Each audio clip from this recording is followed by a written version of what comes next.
தானியேல் செய்தது என்ன? 6ஆம் அதிகாரம் 28வது வசனம் வாசிங்க. தானியேல் புஸ்தகம் 6ஆம் அதிகாரம் 28வது வசனம்.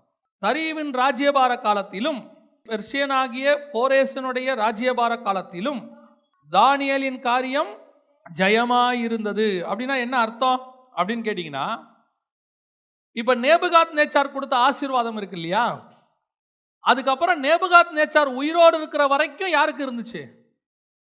அந்த அவர் கொடுத்த ஆசீர்வாதம் தானியேலுக்கு அவர் உயிரோடு இருக்கிற வரைக்கும் இருந்துச்சு. அதுக்கு பிறகும் இருந்துச்சு.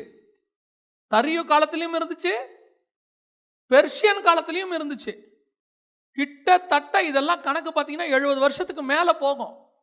அவ்வளோ வருஷம் தானியேல் எப்படி இருந்தார்? ஆசீர்வாதமாக இருந்தார். ஆனால் பெல்ஷாத்சாருடைய ஆசீர்வாதம் எப்படி தெரியுமா? வாசிங்க 5ஆம் அதிகாரம் 30ஆம் வசனம் வாசிங்க. அன்று ராத்திரியிலே கல்தேயரின் ராஜாவாகிய பெல்ஷாத்சார் கொலை செய்யப்பட்டான். கல்தேயரின் ராஜாவாகிய பெல்ஷாத்சார் எந்த ராத்திரியில தெரியுமா? எந்த ராத்திரியில? எப்போ தானியேலுக்கு எல்லாம் தரேன்னு சொன்னாரோ அந்த ராத்திரியிலேயே கூப்பிட்டு கேட்டாரு. தானியேல் சொன்னா எல்லாம் உங்ககிட்டயே இருக்கட்டும், வச்சுக்கோ, எதுவும் தேவையில்லைன்னா அந்த ராத்திரியிலேயே பெல்ஷாத்சார் கொலை செய்யப்பட்டார். பெல்ஷாத்சார் கொலை செய்யப்பட்டாச்சுன்னா அவன் கொடுத்த ஆசீர்வாதம் என்ன ஆகும்? பெல்ஷாத்சார் சொல்றாரு, என் ராஜ்யபாரத்தில் நீ என்னவா இருப்ப? 3ஆவதாக இருப்பாய் அப்படின்னு சொல்லி பறையிட சொன்னான். அதுக்கு முந்தின வசனத்தில் இருக்குது, ராஜ்யத்தில் அவன் 3ஆவது அதிகாரியாய் இருப்பவன் என்று அவனை குறித்து பறைமுறையிடவும். அந்த ராத்திரியில பெல்ஷாத்சார் செத்துட்டாரு, தரியு வந்துட்டான். அப்ப பெல்ஷாத்சார் கொடுத்த போஸ்டிங்கும் என்னாச்சு? முடிஞ்சிருச்சு, அவ்வளவுதான். அப்போ நேபுகாத் நேச்சார் கொடுத்த ஆசீர்வாதம் லாங் லைஃப் ஆசீர்வாதம். அப்ப ஆரம்பிச்சது கோரேஸ் வரைக்கும் இருந்துச்சு. ஆனா பெல்ஷாத்சார் கொடுத்த ஆசீர்வாதம் டெம்பரவரி, அன்னைக்கு நைட்டே முடிஞ்சிருச்சு. எந்த ஆசீர்வாதத்தை வாங்கணும் எதை வாங்கக்கூடாதுன்னு தானியேலுக்கு தெரியும். நேபுகாத் நேச்சார்ட்ட வாங்கினா ஏன் தெரியுமா? அவன் தேவனை மகிமைப்படுத்தி என்னை கனப்படுத்தி கொடுத்துருக்கிறா, இது கடைசி வரைக்கும் வரும். நீ இந்த சமயத்துக்கு ஏற்ற மாதிரி என் தேவனையும் கனப்படுத்தலை, அவர் பாத்திரத்தையும் கனப்படுத்தலை.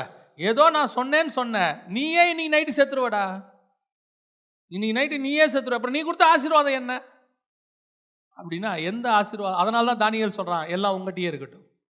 எந்த ஆசீர்வாதத்தை வாங்கணும் தெரியுமா? நித்தியமான ஆசீர்வாதத்தை வாங்கணும், அநித்தியமான ஆசீர்வாதத்தை வாங்கக்கூடாது. எது நித்திய ஆசீர்வாதம் பார்க்கணும், அதைத்தான் வாங்கணும்.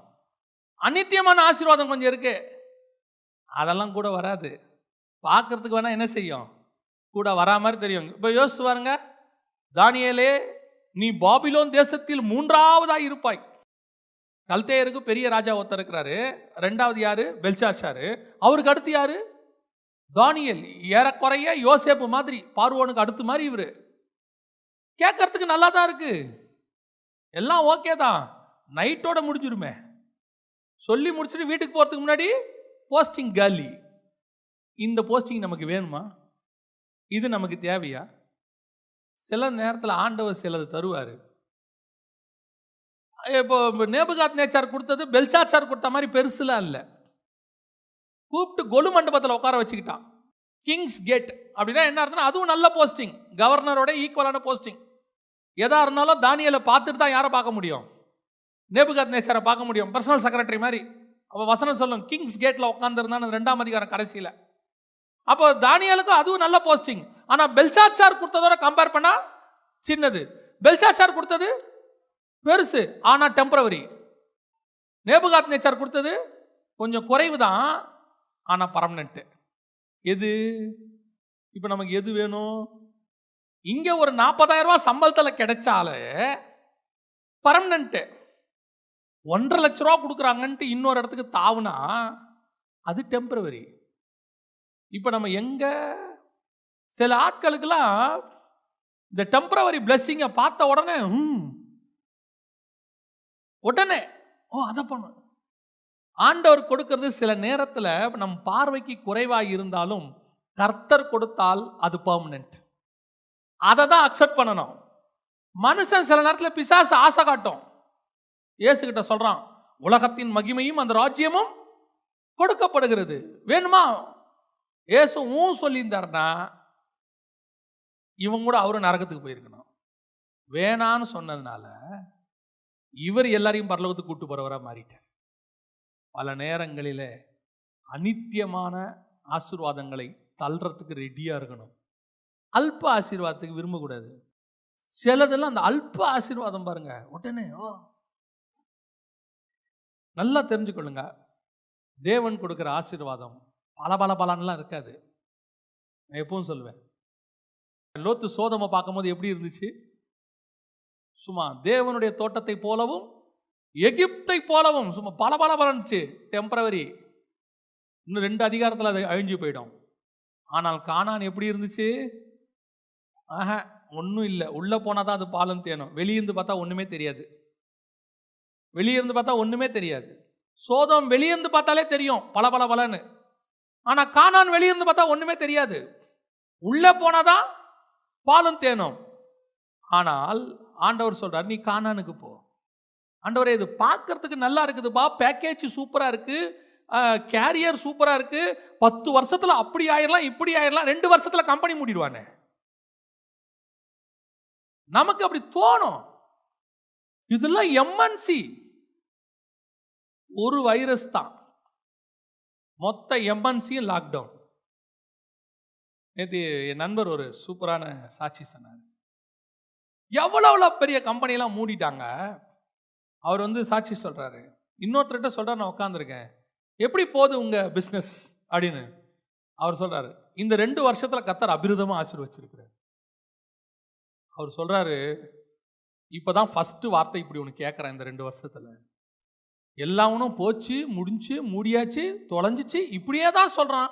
நீங்க சொல்றீங்களே கர்த்தர் என்னை ஆசீர்வச்சிருக்கிறார், அவ்வளோதான், அதெல்லாம் முடிஞ்சு. சில நேரத்தில் கர்த்தர் கொடுக்குற ஆசீர்வாதம் பார்க்கறதுக்கு பெருசா தெரியாது, ஆனா நிரந்தரமானது. நான் ஒரே ஒரு காரியத்தை மட்டும் சொல்லிட்டு முடிக்கிறேன். நான் நிறைய நேரத்தில் சாட்சி சொல்லுவேன், ஆனால் அதுக்கு பின்புலம் எனக்கு தெரியும், பின்னாடி நடந்தது. வேலையை வெளிநாட்டில் விட்டுட்டு வந்துட்டேன், ஆண்டவருக்காக வந்தேன். அதில் பெருசாக சாட்சியாக சொல்கிறதில்ல. ஏன் அப்படின்னா அதுக்கு பின்னாடி ஒரு ரீசன் இருக்குது. ஆண்டவர் என்ன சொன்னார், நீ விட்டுட்டு வா, நான் உன்னை ஊழியத்தில் பயன்படுத்துவேன்னு சொல்லி நான் வந்துட்டேன். அவர் சொன்ன நேரத்துக்கு கரெக்டாக வந்துட்டேன். வந்து ஒரு 2 வருஷம் தான் இருக்கும், 1.5 வருஷம் தான் இருக்கும். என் கூட இருந்த அங்கே இருந்தவங்க அநேகர் எனக்கு ஃபோன் பண்ணாங்க, இந்தியாவில் நிலைமை எப்படி இருக்குது இப்போ, ஏன் இங்கே சூழ்நிலை மோசமாக இருக்குது, நாங்கள் இங்கேருந்து போயிடலான்னு இருக்கோம். போயிட்டாங்க நிறைய பேர். ஒரு சிலர் ஆஸ்திரேலியா போயிட்டாங்க, ஒரு சிலர் வேறு இடத்துக்கு போயிட்டாங்க. இப்போ யாருமே அங்கே இல்லை. மேக்சிமம் 95% இல்லை, ஒரு 5% இருக்காங்க. இப்போ நான் நினச்சிப்பேன், கர்த்தர் சொல்லும் போது நம்ம கிளம்பி வந்ததுனால இப்போ நம்ம சாட்சி சொல்கிறோம். என்ன சொல்கிறோம்? ஆண்டவர் சொன்னார், அதனால விட்டுட்டு வந்தேன்னு. முடியாதுன்னு முரண்டு பிடிச்சிருந்து அங்கே இருந்திருந்தோம்னா 2 வருஷம் கழிச்சு வேலை இல்லாமல் நம்மளா வந்திருப்போம். இப்போ எது பெஸ்ட்டு? ஆனால் அவர் சொல்லும் போது வேலை இருந்துச்சு. ஆனால் சொல்லும் போது அவருக்கு பின்னாடி நடக்கிறது எல்லாமே தெரியும். அவர் சொல்றத செஞ்சீங்கன்னா பர்மனன்ட். நம்ம சில நேரத்தில் ஆசைப்படுவோம், ஓ ராஜ்யபாரத்தில் 3ஆவதா, பொற்சனையிடுறாங்களா, பறையடிக்கிறாங்களா, ஊருக்கே சொல்றாங்களாமே தானியல் தான் 3ஆவதுன்னு சொல்லுவாங்கப்பா. அன்னைக்கு நைட்டே சொல்லுவாங்க தானியல் பிடிக்கப்பட்டாருன்னு. எது முக்கியம்? நமக்கு நிரந்தர ஆசீர்வாதம் ஒன்று இருக்கு, அந்த ஆசீர்வாதத்தை நீங்க அக்செப்ட் பண்ணணும். இந்த மாதிரி ஆசீர்வாதத்தை நீங்க சொல்லணும், உன்னுடைய ஆசீர்வாதம் உங்ககிட்டயே இருக்கட்டும்பா. ஏன் இது இன்னையோட முடிஞ்சிரும்பா, இது ஒரு டெம்பரவரி. இந்த உலகத்தினுடைய எல்லா ஆசீர்வாதங்களும் அநித்தியமானவைகள். இது எல்லாம் ஒரு நாள் முடியும், இது ஒரு நாள் இல்லாமல் போகும். நீ நினைச்சிருக்க வேண்டியது எது தெரியுமா? நித்தியமான ஆசீர்வாதம். அதுதான் கர்த்தர் கொடுக்கிறது. இது காண்கிற யாவும் அநித்தியமானவைகள், காண்கிற யாவும் ஒரு நாள் அழிந்து போகும், இல்லாமல் போகும். காணாதவைகளோ நித்தியம். அதுதான் நீ சொல்லணும், அந்த ஆசீர்வாதம் தான் அக்செப்ட் பண்ணிக்கணும். எதை வேணான்னு சொல்லணும் தெரியுமா? இது அநித்தியம், வச்சுக்கோப்பா உன் ஆசீர்வாதம். உலகம் உங்களை அப்படி சொல்லணும், அப்படி ஆக்குறேன், இப்படி ஆக்குறேன், உங்களை அப்படி உட்கார வைக்கிறேன். நீங்க சொல்லணும், என்னை உட்கார வைக்கிற ஒருத்தர் இருக்கிறார், அவர் என்னை ராஜாவா உட்கார வைக்கிறாரோ இல்லையோ, ஆனால் கடைசி வரைக்கும் என்னை நிலையான ஒரு இடத்துல உட்கார வச்சிருப்பார். அந்த இடத்த யாரும் என் கையிலேருந்து எடுக்கவே முடியாது. அதுதான் கர்த்தர் கொடுக்குற ஆசீர்வாதம். சில நேரத்தில் மனுஷன் உயர்த்துவான், கீழே போடுவான்.